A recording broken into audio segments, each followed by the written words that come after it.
Hello everyone. Hi. Good morning. I'm Fitra. Welcome to our weekly Capital Dynamics Facebook and YouTube live. And do follow us on our social media, Facebook, Instagram, Twitter, LinkedIn, and TikTok. And also don't forget to subscribe to our YouTube Capital Dynamics as well as hit the notification bell so that you will get our latest updates. Right. And so do check it out. And before we get straight into the topics, if you have any questions, comment, suggestion, or you want to share your thoughts on our topics today, feel free to comment down below too. So, and today with me, our speaker for today, Tengbu. Welcome, Tengbu. How are Yeah, you? hi, okay, all right, as usual. As usual, yeah. So, actually, today's topic is very interesting. Malaysian education system is one of the popular topic discussed nowadays. So, what do you think about our Malaysian education system? No, that's what we're going to talk Yeah. about, right? uh, because this was one of the topics suggested by our uh, Facebook or YouTube followers about Yes. 10 to 14 days ago, Mm-mm. right? But last week we were talking about the New York stock market, Yeah. and we thought that this week would be better because yesterday we just had the 2023 budget Mm-hmm. announced, Mm-hmm. right? And I'm not sure if the audience has read, uh, the education sector receives the highest uh, expenditure allocation from the government. Mm-hmm. It is a huge amount. It is I think about 50 over billion ringgit just for education. So I thought, given that the budget was only announced yesterday and education received the highest allocation, and then our followers had requested this topic Mm-mm. about 10 to 14 days ago. So I thought maybe today would be a good day Yeah. to talk about Malaysia's education system. Mm-mm. I mean, that's the Mm-mm. reason why we chose. Yeah. Yeah. So let's jump into the topics. Mm. So, do Mm. you think are you satisfied with current Malaysian education system based on your experience, or Mm. do you think like Malaysia's school curriculum comparable to the curriculum to other countries? And Maybe mm-mm. we read out the question from the followers Yeah. before we deal with your question. Okay. Right. Mm-mm. This was suggested by Tan Han Hui, I think about 1 or 2 weeks ago. It says affordable. The biggest Malaysia concern is Malaysia's public education. What is Mr. Tan's view on public education in Malaysia? That's the first one from Tan Han Hui. Mm-hmm. And then there's another question from FS Lee. His question is, can you talk about our education system in the future? Right. So this is also about our education system. Mm-hmm. And then another suggestion from Yu Kong Chong. His is a bit broader, but let me just read out his suggestion. Mm-mm. I feel Malaysian society as a whole is corrupted with values seeking free rent, refusing to work hard for it, and cutting corners, and too entrenched with materialism. Kids are being infused with value to score instead of learn, and the same can be found in the working environment. And Mr. Yu was wondering if we could discuss this topic. So it's not totally about Malaysia's education system, but the Malaysia's education system is a big part Mm-mm. of the question that Mr. Yu exposed. So Mm-mm. they're all related, right? Because I'm taking education in a broader sense, not just from kindergarten to university degree. Mm-mm. Yeah, I'm taking in the broader sense. So to come back to the issues that you raised, first thing is I have to declare that I'm not an educationist. I never had a degree in education and so on and so forth. So what I'm going to share will be based on my own experience, what it was like studying in a Malaysian public school, and then my two children were sent, mainly their, not entirely, but the bulk of their schooling was in private school in KL. And then, from what I can read, from what I can discuss, the feedback that other families, other children, other parents have shared with me. Right? So I'm looking at it from those perspective. I'm looking at it from an aggregate macro view, and I'm looking at it from personal experience. That's where I'm coming from today, right? So very quickly, if you look at education system, I mean, I started kindergarten in 1960. 1961 was primary one. It was a government school, Tunggal Dalim in Alostar. 1967 in Sultan Abdul Hamid College, also a government school, all the way up to A levels or STP, we call it, right? Then I went to university overseas. So my education experience has been government schools throughout. And during that time, there's really no such thing as a private school because all of us, meaning whether you're Chinese, Malay, Indian, all of us will go to the same public school.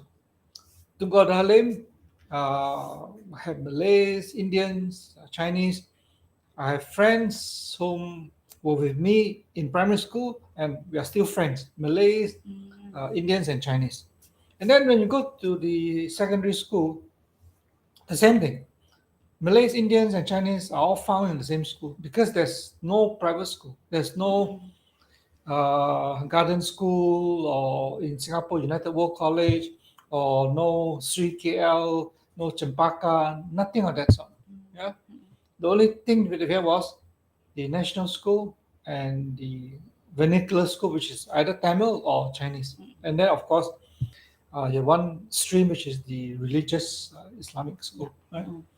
So that's it. But now, when you look at it now, where I call it, our education system is very democratic. It's there's so many choices. Okay, you don't want to go to a government school, right? Even though, let's say you stay in Subang, you've been allocated the Sekolah Menengah Subang, right?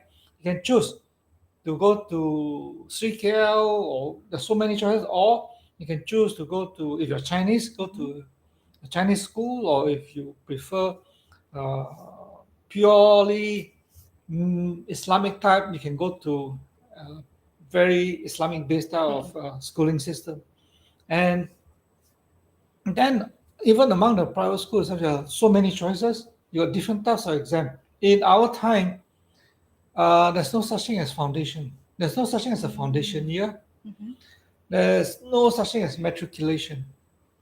You take A levels or STP 2 years. That's it. After that, you go to a university, or at that time what we have known as, it's quite similar to polytechnic, which is not that many at that time, right? So it's either technical colleges or university, and it's A levels, or that's it. You have no foundation, no matriculation. Here you can go private school, different types, different languages, English, Malay, Bahasa Malaysia medium, Chinese, and so on. Or you can go through at the upper secondary foundation matriculation, or drop out and take a accounting qualification. So the choices now are a lot. In fact, I would think that it is there are too many.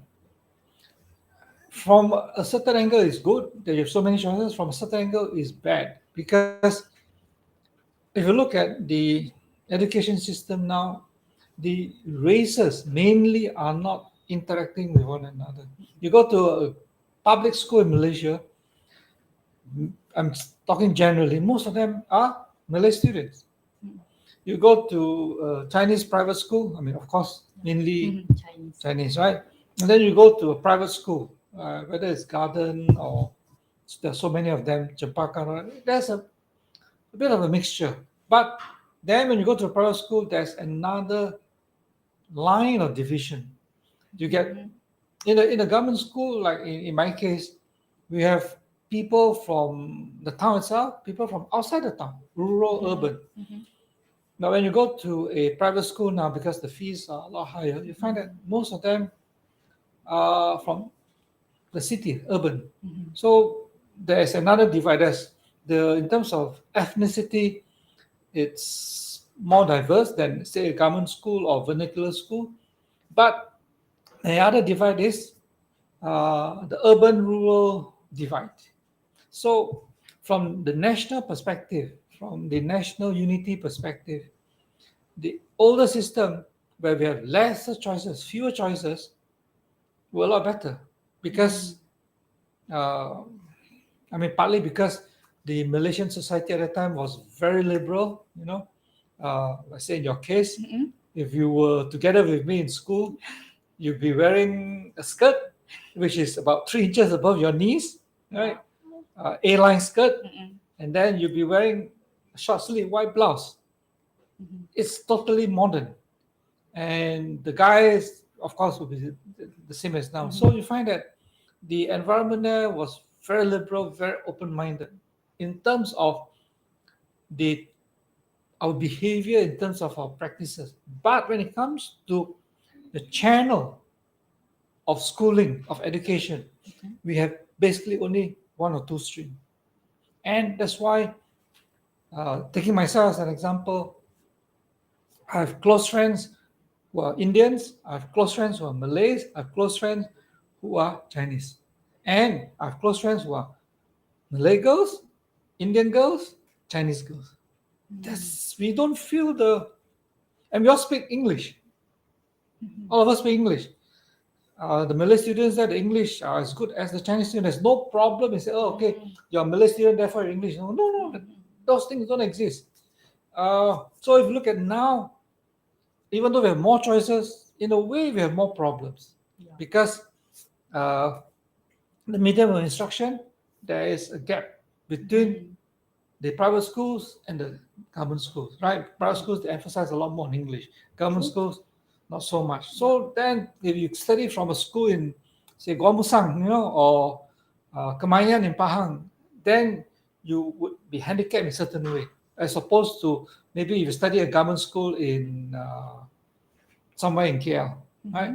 But in our time, these things don't exist. So I prefer our older education system, partly because the different communities never felt that we are not Malaysians, and we were very comfortable. During Chinese New Year, all my Muslim friends, Indian friends, come and visit our house, open house, and my Muslim friends, just to share with you, the society at that time, they love whiskey. And so the whiskey bottles are all there. Okay. And then they enjoy gambling with my mother. And these are all different races. I don't see that happening. It's impossible for it to happen now. No. And that is sad. So the education system, there are multi angles to look at. One of the consequences I'm looking at is a macro level. I'm looking at it from a national identity, national unity point of view. And I said the older system was better. And I think if you want to put a blame as to what caused this deterioration in our education system, I think there are a few people. One probably would be the fourth prime minister, the seventh prime minister, and maybe even the current prime minister, and people like Musa Hitam and all that, where they took a very narrow approach, and yet at the same time they find that they needed to cater to the needs of the other communities, so they simply create a lot of choices. Same thing for universities. At that time we only have public universities: University Malaya, UKM, USM. That time was they call it University Pertanian, UPM, right? That's all. You don't have Monash, you don't have Sunway, you don't have Taylors, don't exist. So to us, at that time, our aspiration was to be able to get admitted to University Malaya because that's the best university. our aspiration, if you're in KL, was to be able to enter St. John's Institution because that's the best secondary school. Or if you're in Penang, to be able to go to St. Penang Free School or something like that, right? Or if you're a Malay student, maybe to go to MCKK, Malay College in Kuala Kangsar, or RMC, the Royal Military College. So we all have the same vision, the same destination, but now it's very dispersed, and it has led to a lot of artificial division among the different communities, ethnic communities, and among urban, rural, among different religious followers. So that is the bad side. Yeah, and the but when it comes to the individual, if you're a parent and you're talking about your children, whether the current system is better or the older system is better, or what should you do? How would you want to bring up your children in terms of their education? I think this is my personal observation. A lot of parents are too, to use a Hokkien word, too kia si and too kia su. That means they are too anxious and too frightened. When I grew up, I had a lot of freedom from my parents. My parents never, in the first place, I never took tuition. Oh, There was no need. None of us, if at that time, if you take tuition, my goodness, it's unheard of. I only took tuition in Form 4, Form 5 because I was in the art stream and I wanted to take additional mathematics. But additional mathematics was not offered in the art stream, so I had to take it on my own. So I went to a private tutor. That's all.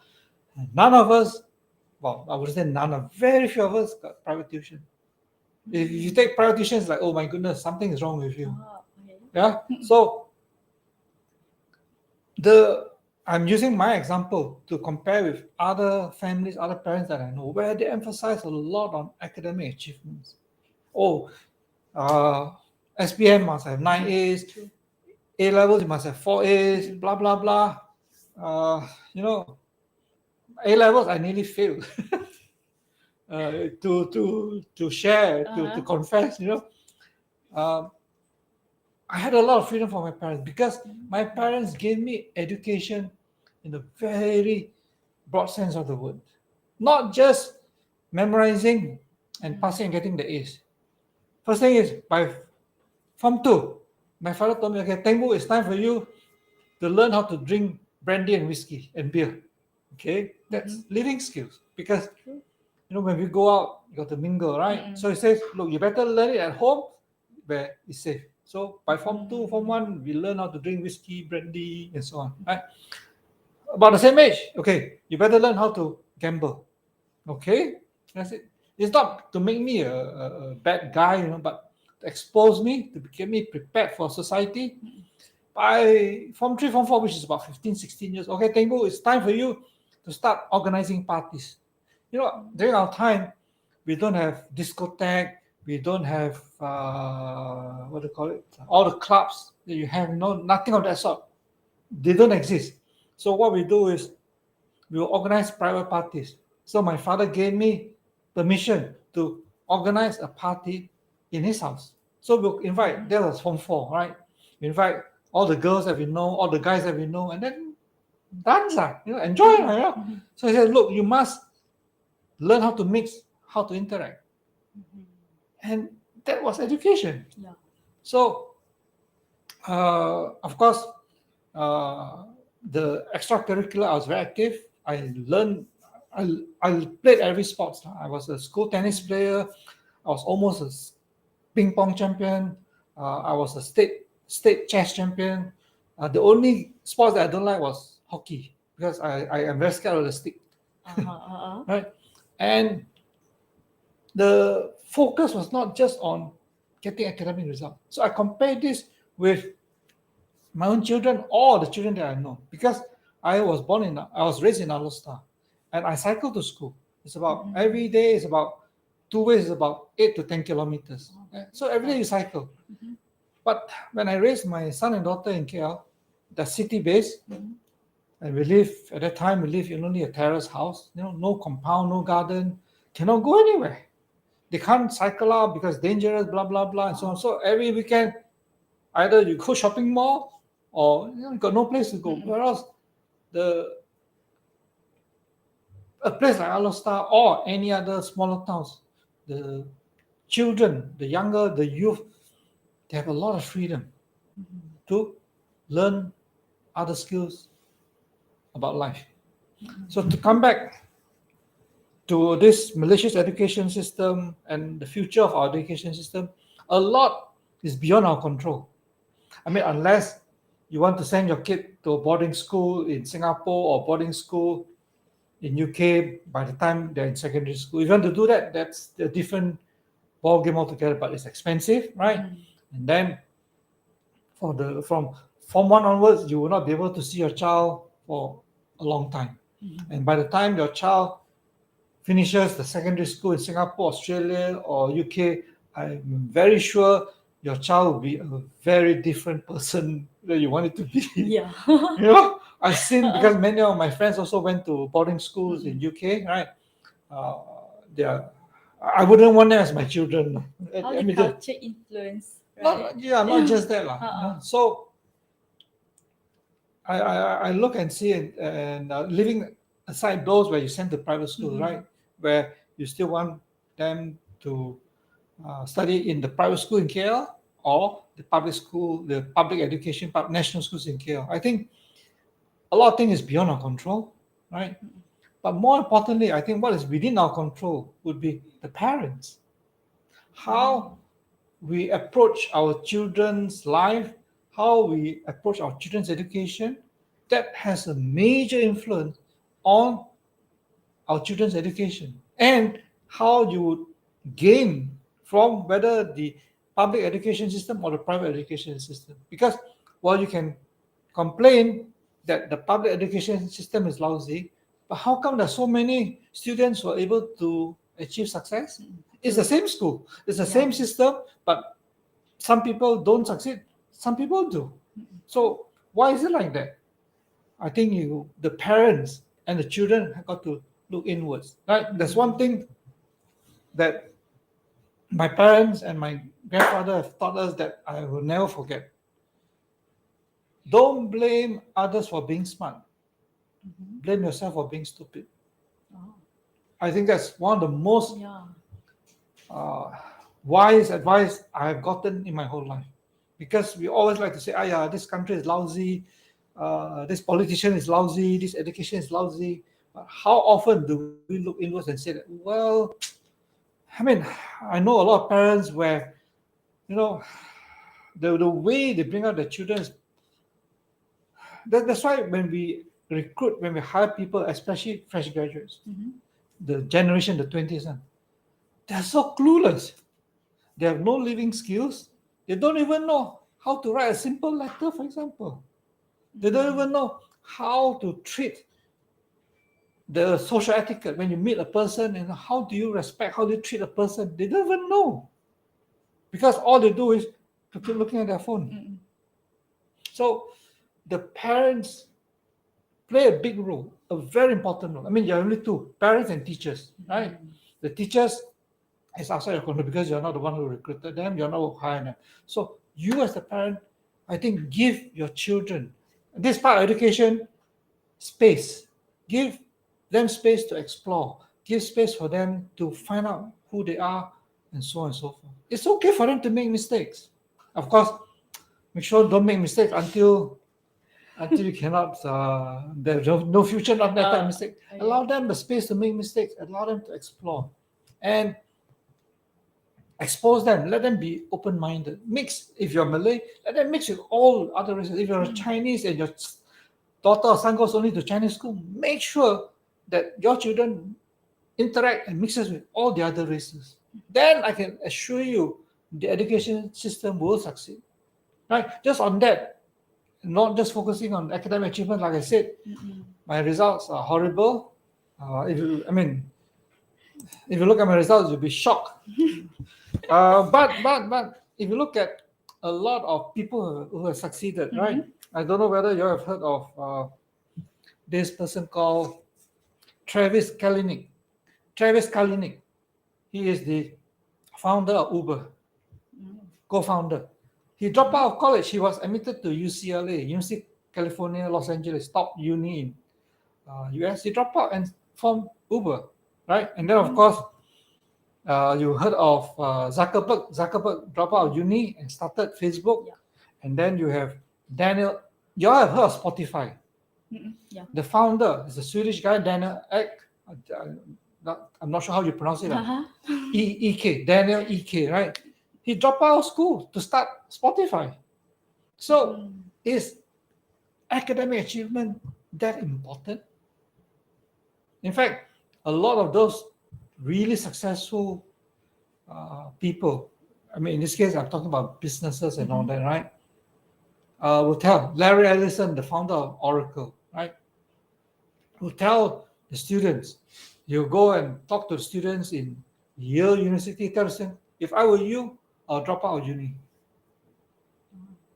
So the message is this: it's good to have a degree. It's good to have whatever it is, a diploma or ACCA, whatever it is. But it's only up to a certain point that qualification can take you in your life success. There are a lot of other factors that are very important in helping the child succeed and helping the country succeed. I mean, Jack Ma from China, he's a English literature teacher. He's got no computer science degree and then started Alibaba, right? So my point is that the parents have to, the weakness of our education system is this: we focus a lot on exams, right? Results and so on, right? But what we should focus, the education system, whether it's public or private, the same, because private schools are also very exam oriented because they want to be able to show, 90% of our students got 5 A's and therefore they can have more business, right? So more importantly, the two skills that I would want to encourage is thinking skills and living skills. Living skills, like for example, my father said, look, you must learn how to drink brandy, you must learn how to go partying, you must learn all this. Those are living skills. The thinking skills is let your children, for example, in my case, nobody teach me, it's just out of luck or out of curiosity. By Form 3, 15 years old, I was already reading books on philosophy. Nobody taught me. It's just that out of curiosity, I love bookshops. I always go to bookshops. And even when in Form 3, even at 15 years old, I was the biggest customer of the bookshop in Alostar. It's called Mama Hussein. So I was the biggest customer because every week I would go and I'll buy books on philosophy and so on. And then philosophy is very important because it teaches you how to think. It teaches you how to analyze. It teaches you how to critically examine certain arguments, certain reasoning. Now, once you're able to do that, then you find that you can succeed anywhere. With the right thinking skills, with the adequate living skills, you have the right attitude, you have the right personality, then your child will succeed, almost guaranteed. So those outside the formal school education system are extremely important. Of course, if you have this and your child can still get 5 A's in A levels and get first class honors from Cambridge, fine, But a lot of times, I see some of my own friends, my own circles, where academic-wise they've achieved a lot, but 20 years later, all they can look back is the degree that they got from, say, Harvard, because for the rest of the next 20 years, they have this attitude of entitlement. Oh, I'm from Harvard. I'm from this. I've got first class. The world owes me success. And they forgot what success is all about. But you can find that people who don't have those, they have a different attitude, they have different skill sets, and they achieve way beyond those who came out from a top uni. So I'm saying is the parents have a role to give the child a correct perspective that yes, it's good for you to have certain academic achievements. I mean, it doesn't harm you, right? Yeah. But the academic achievements cannot be at the expense of the other aspects of education. Yeah? So, talking about Malaysia's education system, we are thanks to all the mistakes that the government has made in the last 20, 30 years. It's quite hard to rectify the mistake. For example, now you ask the non-Malay students go to the national school. They say no, don't want. Because the perception is such that it's not suitable for them. It's no good. And you ask the Malay students or those who want to follow certain religious type of teaching to go to private school. No way. So the lines of division are already there. And when you get that, then what is our education policy? We don't really have education policy. Sad to say, in terms of education spending as a percentage of GDP, Malaysia's spending on education is one of the highest. We spend more as a percentage of GDP than Singapore does. But our results are not as good as Singapore. They spend less than us as a percentage of GDP, right? So something has gone wrong. We just keep spending, but we have forgotten about the quality of the teachers, quality of our curriculum, quality of the students, right? And more importantly is the inculcation of certain values among the teachers, among the students. I just share with you. We wrote in our iCapital, our weekly publication in 2019, right?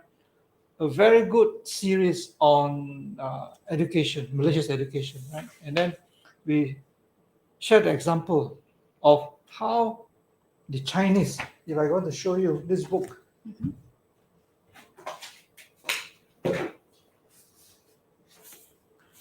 how Chinese learn mathematics.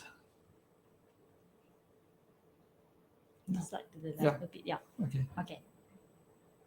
Can see? Okay. Higher. Just Lower. lower a bit. Yeah. Can see, huh? Okay. As you can see, the book is very thick, Wow. right? But it's a very good book. It's a very good book. Now, what I want to share with you is this. This is about how the Chinese learn mathematics, right? They say they have what is known as 5 learning virtues. 5, right? My Mandarin is not very good. Huh?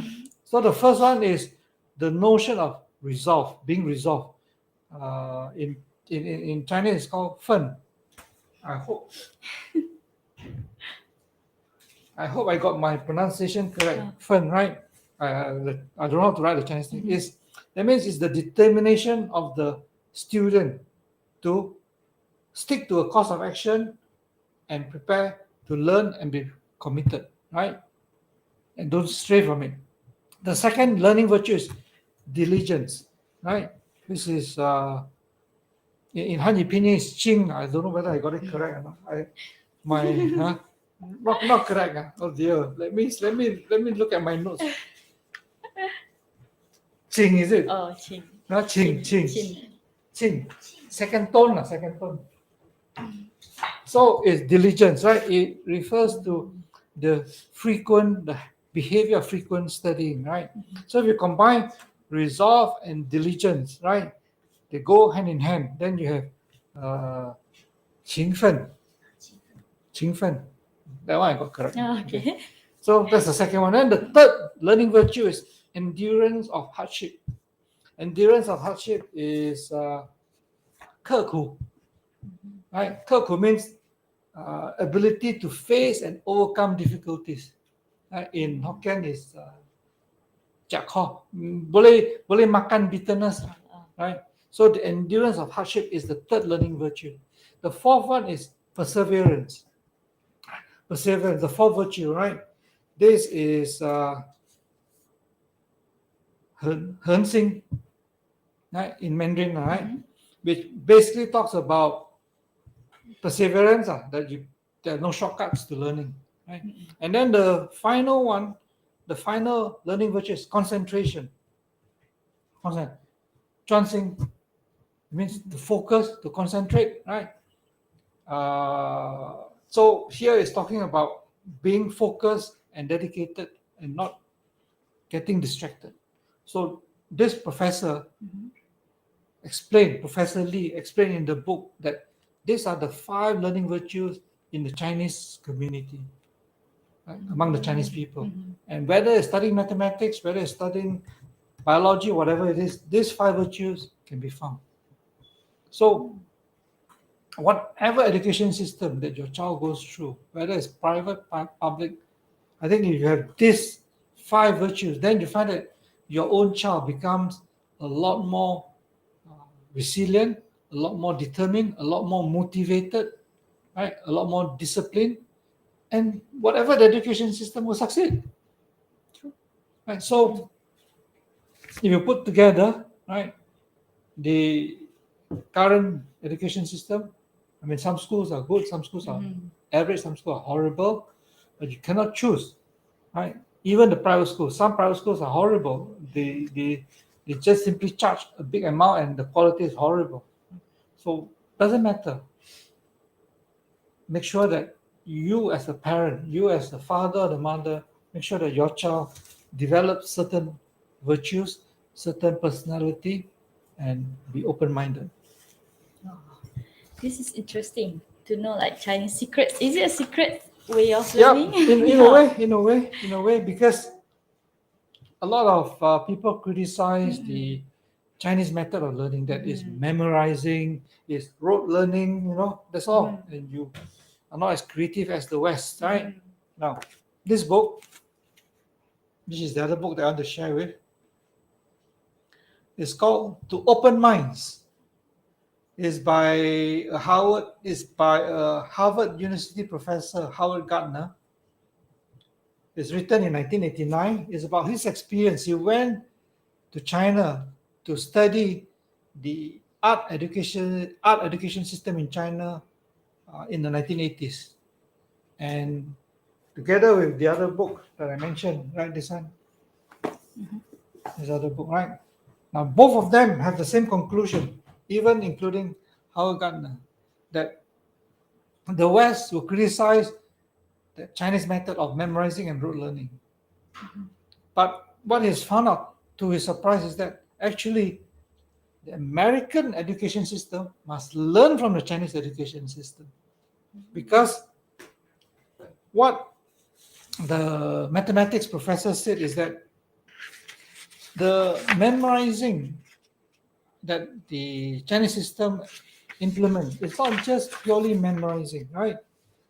Let me just read out this one. British students use memory or repetition to check if they really remembered something.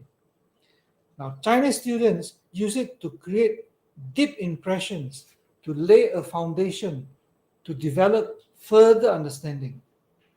So, because the British students view understanding as a process of sudden insight, Chinese students believe that understanding is a long process that requires extensive mental effort. So the understanding that we have, the usual understanding that memorizing, rote learning is just memorizing, uh, is wrong, because these are professors. These are It's not from me. It's from 4 mathematics professor. Right. So they find that the memorizing leads to creativity, right? And the difference in the Western and the Chinese approach is this: the Chinese approach believes that skill must be acquired first, and then creativity can be acquired later. Whereas the American system is creativity must be acquired first, skills can be learned later. Okay. So, I'm just sharing this to illustrate that different education systems Mhm. have got weaknesses and advantages. Like the Chinese education system, a lot of people cannot take it because it's very competitive and they feel, so because they focus too much on academic achievement, they focus on wanting to go to the top universities. It's okay, I didn't get to the top. I couldn't even get to most of the universities. 99% of the universities I applied to all rejected me. Right? So then if you look at those guys, the Steve Jobs who dropped out and started Apple, right? Bill Gates who dropped out and started Microsoft, right? Michael Dell who dropped out and started Dell. All these people succeeded. Yeah. So at the end of the day, it's the thinking skills, the living skills, and the attitudes and personality of the individual. That I think is where our education system has failed. Is focusing a lot on tuitions and exam. Right? I suppose the tuition is good because the teacher gets salary from their normal teaching hours, don't teach the students, and after that you got to take tuition from them, they right, earn extra income, of course. So that system is bad. So what we should do is follow the Chinese government. Last year, 2 years ago, the Chinese government said that because the students in China, they're forced to do homework and study until about 10, 11 o'clock at night, every night. And then Saturday still got to do all this. So they find out that the students don't have time to develop themselves. So the government came out with a policy. Okay, every day, every week, maximum only so many hours of tuition. Every Saturday, Sunday, you must do sports, you must do this, you must do that. So you have a balance. So the same thing here, right? Because if you live in Klang Valley, your school starts at 7, right? If you're taking your child to school, oh my goodness, you got to wake up at 5 o'clock, 5:30, right? So the thing is very tiring. And then somehow your children comes back, didn't get distinction, how come you only got B, C, and all that? Relax, relax. You know, achievements and education is more than just getting the A's. And then uh, the things will work out fine for the child. And we got some comments from our viewers from Facebook from Y Chun. He asked Mr. Tan, in almost all urban families, both parents are working long hours. Can you suggest how they can make time to teach their children philosophy and living skills? Yeah, I think that's a great question. So my first recommendation is for those young parents who are just beginning to start a family, get away from KL, get away from Klang Valley, get away from the cities. Look, how many premises do we have in Malaysia so far? 9, right? From Tunku Abdul up to Anwar Ibrahim, right? How many of them are born in big cities? Tunku Abdul Alostar, Razak is Pekan, right? Husainon is Johor Bahru, right? After that, the 4 premises from Alostar, right? Abdullah Badawi is from Yeah. right. And then after that is Najib. Najib also from Pekan, right? After that is Muhyiddin also from Johor. Ismail Sabri also from Pahang, right? Anwar is also Penang. from Kepala Batam. None of them from big cities. Cities are a horrible place to raise a family, to develop a child, right? So that's my first advice. Go to a small town where the child got the freedom to be able to cycle to school or to be able to do a lot of things that they cannot do in the city, right? And I think if you go to a smaller place, I think most of the time your children will not be looking at the handphone so much, right? Because here you'll be looking at the handphone all the time. How to learn if you're looking at the handphone all the time? Yeah. Okay, so both husband and wife are working. Yeah, that is a real serious problem, and which is where at the macro level the government can come up with more childcare centers in workplaces, right?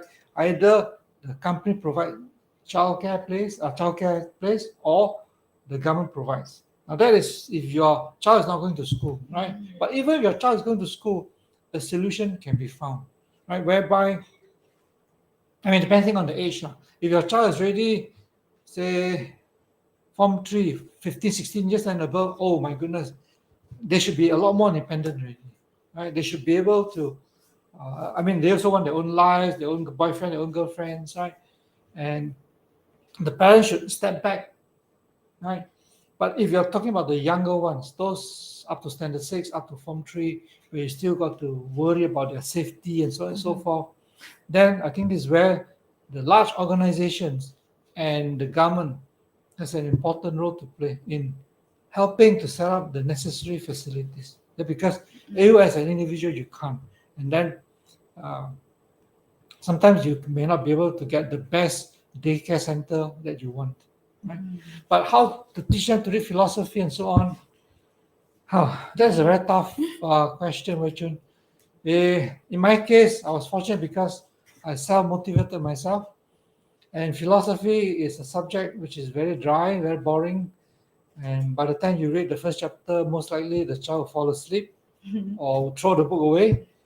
I guess first thing is the parents have to take the first step to introduce to make sure that there's no discrimination, no prejudice against subject like history, geography, sociology, because the social sciences are very important in forming a person's education. Social sciences means like history, that means the child must have a certain sense of history, certain historical perspective. And then if you able to introduce problems from a sociological point of view, so you can don't ask the child to go and read Bertrand Russell or Wittgenstein or the philosophers. They will give up because it is so dry and so abstract. So approach it from a practical point of view. Like for example, the one that I like to give, how government policies, uh, good government policies should be based on philosophical reasoning. Meaning, for example, now I always use the example of you have a park, right? A park in the city, right? So you have a sign that says, please do not walk on the grass. Now, what is the reasoning? What is the philosophical reasoning behind it, right? The person said, oh, it's okay, ma, I'm only one person. I walk across the park. I cannot kill the grass, right?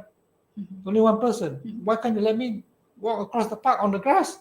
So if you take it deeper, extend that argument, okay? Let's say I allow you to walk across the park, right? And then what about the next person?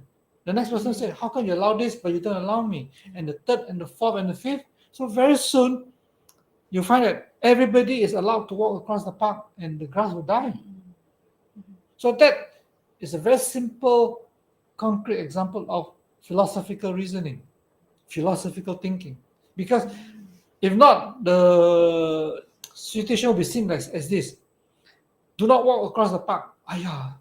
That is a very strict policy, right? It's just seen as a policy.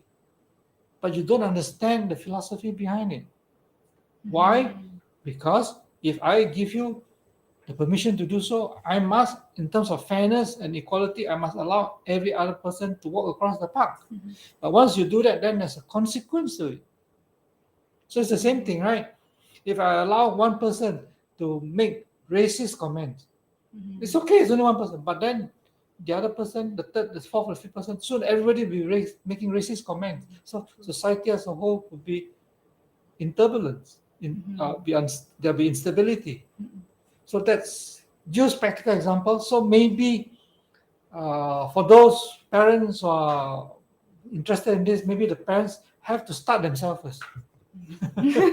Start reading philosophy. I mean, yeah, you got to understand a bit first, because if you find it so boring, so hard to understand, I'm sure your child says, mommy, papa, you asked me to read Schopenhauer or Nietzsche from Germany. Oh my goodness, I don't even know what they're talking about. You read yourself, right? So you got to take it in a If the child is primary school and below, you still got chance. If your child is really working age or university, a bit tough. But start yourself first. Give day-to-day practical examples, and there are a lot of books that would be able to take you along that path, right? If for those of you who want to learn about Chinese philosophy, right, the Confucius, the Lao Tzu, the Mencius, and all that, right, and cannot understand because those books are very hard to understand. There's a very good book by Michael Puett. Michael Puett, Puett. He is a Harvard professor, and this book is called The Path, Path. The book is about every chapter. One chapter is on Confucius, one chapter is on Lao Tzu, one chapter is on Mencius.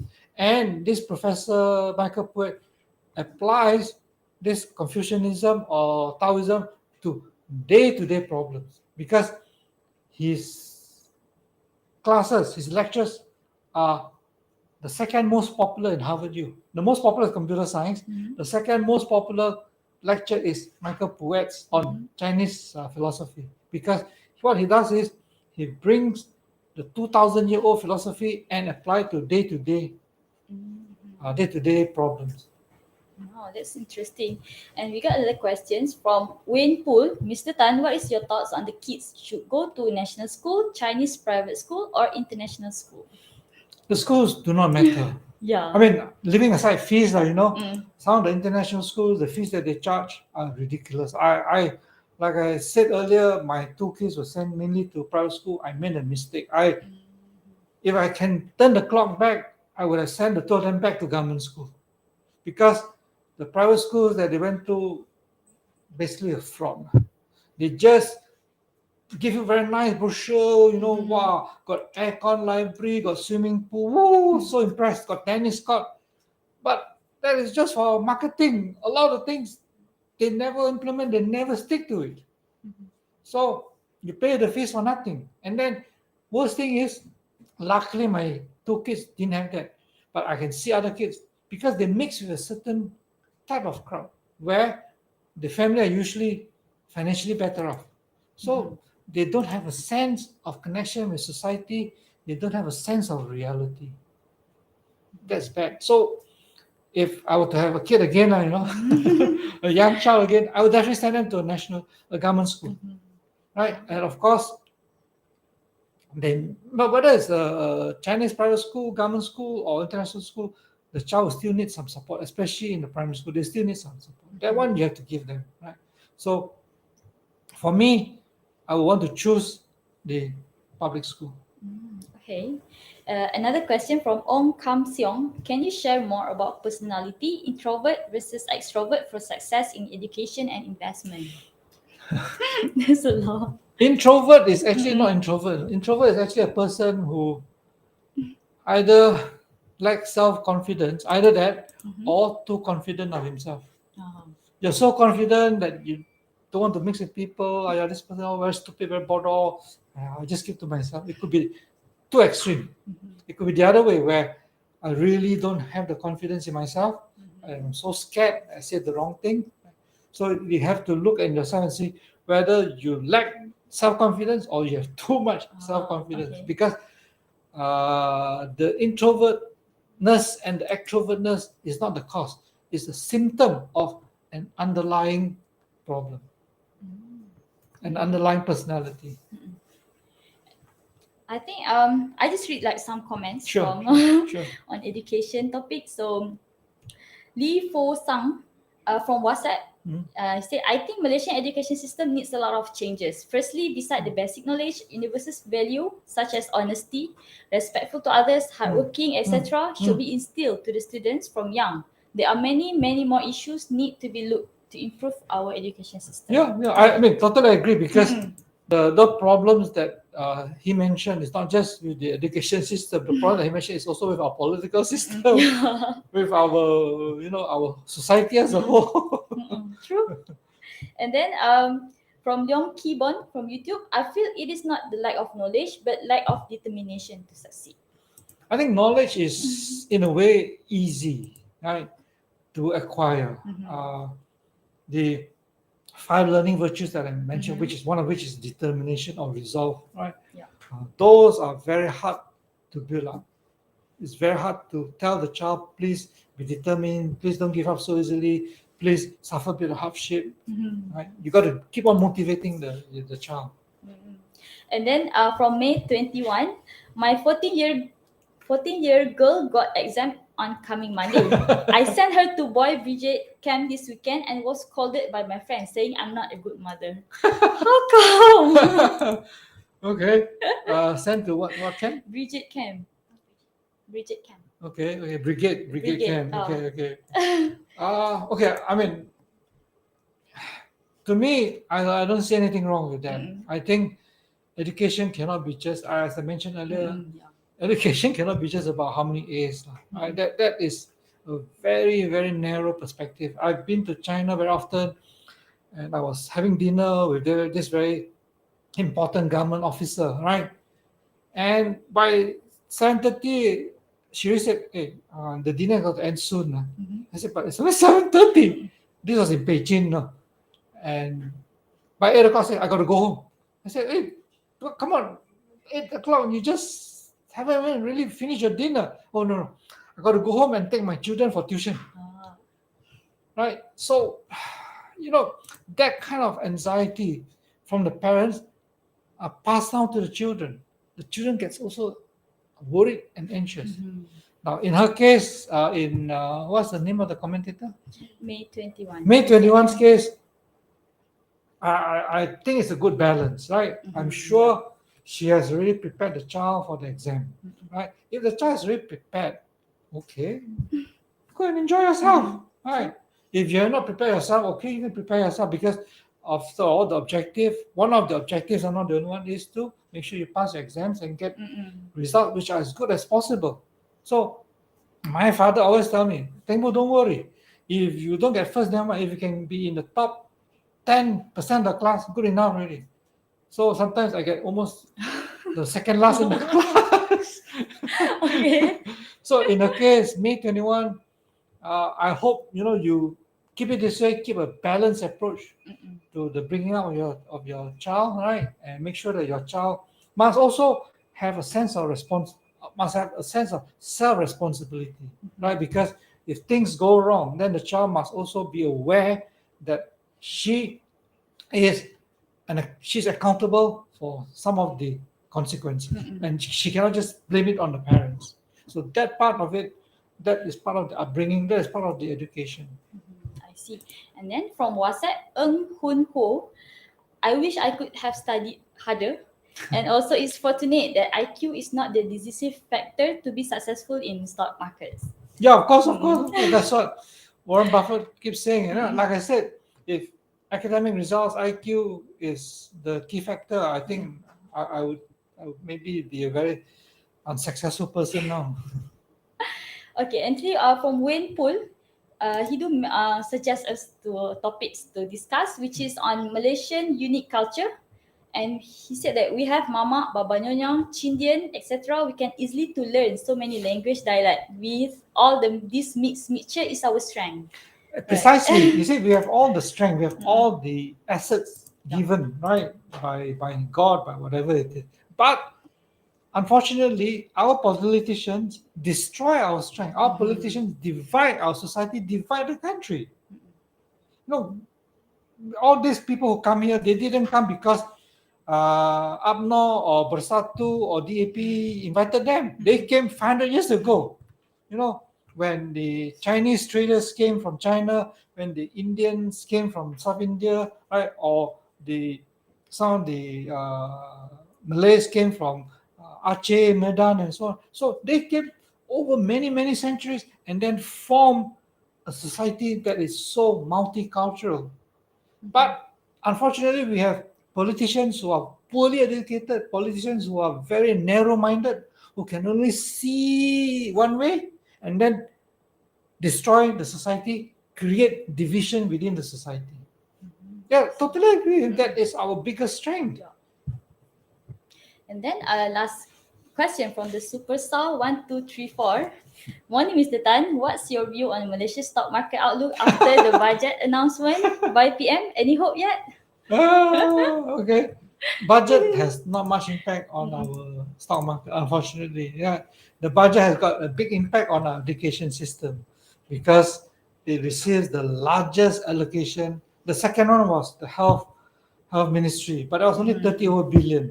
The education system was 50 over billion. The one thing that I would have loved, whichever the government is, whether the current government or the previous government or the future government, is to set up universities that focus on postgraduate studies. We have a lot of universities at undergraduate. We have got a lot of students with bachelor degree that cannot be employed because tak boleh pakai. Right. But what we lack would be universities that gives you masters and postgraduate. That one, I think the only one that has a bit of it is maybe UM, to some extent a bit USM and so on, but very few. So we must have a postgraduate university in Malaysia.